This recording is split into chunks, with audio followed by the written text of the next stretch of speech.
Good morning, families, and I want to say thank you all so much for your support. I really appreciate it. You all are doing a very fantastic job. Now let's get to today's information. Traoré said democracy has reached its limit, and I quote. So what do you think about that statement? Has democracy really reached its limit?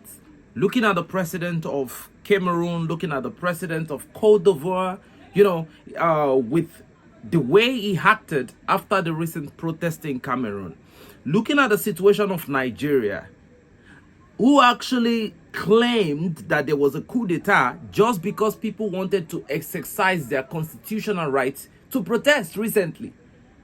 They staged a coup d'etat that did not exist. And after bringing this propaganda about a coup d'etat, they came with there will be no tolerance to protest. The police should monitor and restrict a protest. So, is this still the government of the people, by the people, and for the people? Right? So, Captain Ibrahim Traoré said democracy has reached its limit. And if you look at the way democracy is being done right now, all over the globe, you will know that, yes, truly, it has really reached its limits. There is no tricks of the trade that democracy has anymore. Democracy doesn't have any tools again in the toolbox. And let's call a spade a spade. The whole situation going on in the Sahel was a situation that was created through democracy. This whole thing about Burkina Faso, Mali, and Niger did not even start now. It has been from the democratic regime. And they were there in this capacity. They were just sleepers.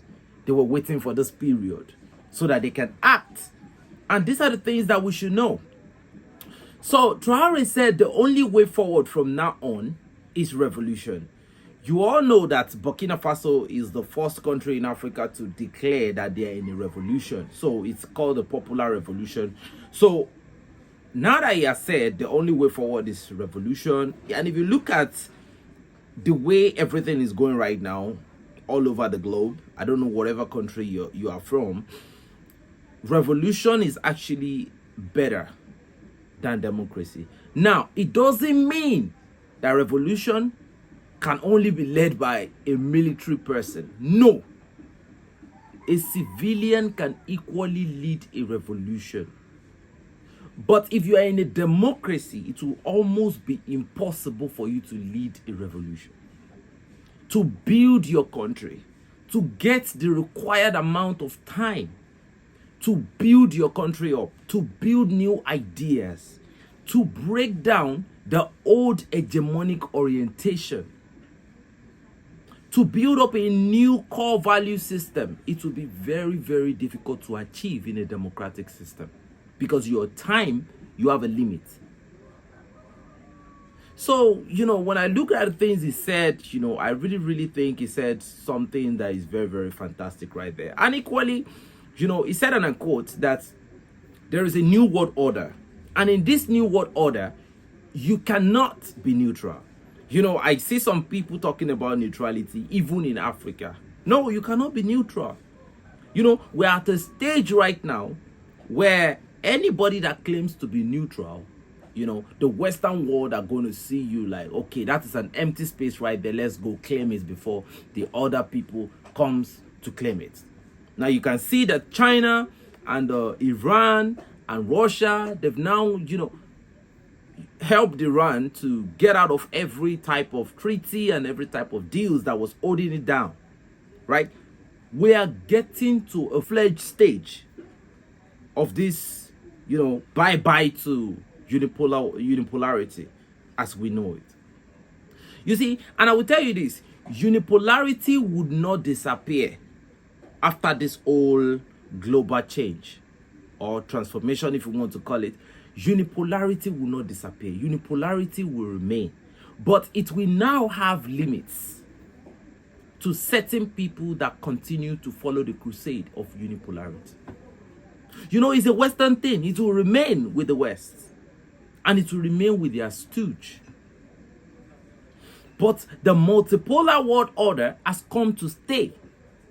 And you see, Captain Traoré is trying to let you know strategically that they are with the multipolar world order. the Chinas, the Russia, the North Korea.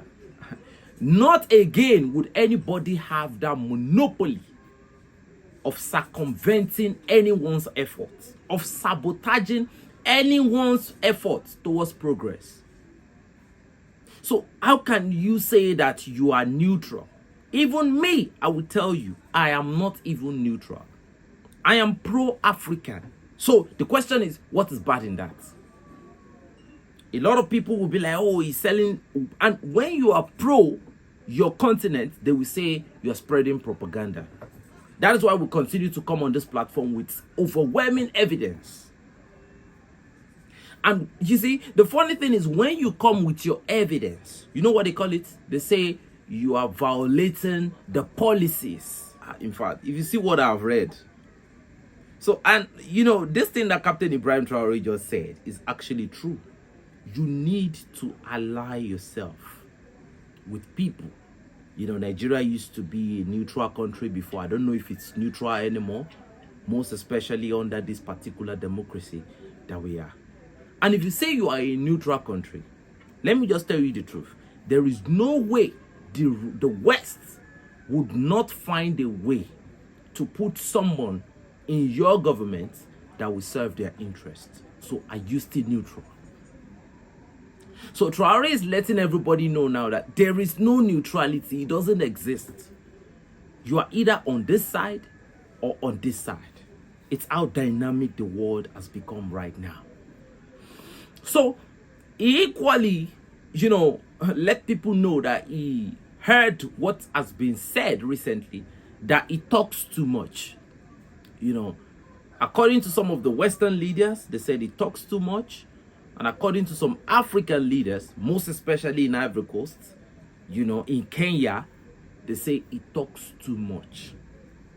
Now, this is a question of something. Is it a matter of incompetence on the side of these people? Is anyone holding anyone to ransom not to speak? In fact, Traoré has not said too much. All the things that Traoré has said are important things. I've never heard one thing from this man that is not important, that is not key. And everything he says does not stay within the confines of any monopolistic agenda for his country. He's saying it for Africans generally, both with Niger, with Mali too. But all these things will not happen overnight without a fight. You see, that is why there are two types of warfare. There's the kinetic warfare, and there is the information warfare. Gaddafi would not have been defeated without the information warfare too. You can see that once you speak a truth that is against the Western agenda, the next thing you will hear is that you are violating private policy or any other policies out there. That's what you will hear. Once your narrative does not fit in, go and study those policies very well. Go ahead, go back and study those policies. It's as if you should only speak for certain people and not speak for certain people. So now Traoré is saying that the only way the Westerners are able to sell out, and their leaders, that they are able to sell out their propaganda and narrative is through talking. He said they also talk too much. So when Jimmy talks, when he talks, right? Nobody sees something wrong with that. Everything he says, oh, it's consequential. It can actually affect the global dynamic of things. Oh, they are going to give tomahawks to Russia. Oh, Vladimir Putin said he's going to pound this place to the ground. So people don't see anything wrong in that. But when it is Traoré, oh, he's talking too much. If he was talking about frivolities and how he wants to oppress his people, it won't be seen as a propaganda. If he was going in line, if he was totally aligned with the unipolar world order, there will be no problem with that. Oh, they call it shared value. They call it common ideology, common value. No, it's not common. Everybody have their different, ideologies. They have their different culture and values. So it's only better and it only makes a lot of sense for people to embrace their originality. And you can see, just imagine if we are not in the social media era where information can go out there. Just imagine the narrative that would have been going out. Imagine how much censorship would have been invested in covering and blocking anything true about the frontline situation in the Sahel. Just imagine we did not have, this independent, medias. And still, that's one thank you I will have to give to YouTube, because YouTube really allows everybody to put their things out there. I really, really want to appreciate that. I really, really am going to appreciate that. Because remember when we still used to watch only the mainstream media? Now, look at how the mainstream media, look at how they operate now. In fact, they dumb down everything you want to say to the point where they say you can't even mention certain things, certain people. They change the narrative, they twist the narrative. They only want to show, So, ladies and gentlemen, to me, I don't see anything wrong in what he has said. And if you look at what France has completely said about the Sahel, look at what General Langley said about Burkina Faso. Imagine we did not know what was going on in Burkina Faso, and General Michael Langley came and said that Ibrahim Traoré is trying to monopolize, and we just hear about Ibrahim Traoré. It would have been complete unipolar narrative. We wouldn't have had another, option. Just a few would have known what was going on. The people that have the luxury to travel around. A majority of the people on the globe right now does not have that luxury to travel from one continent to another. But through the internet, the world has become a global village as you know it. So now we know what is going on in Madagascar.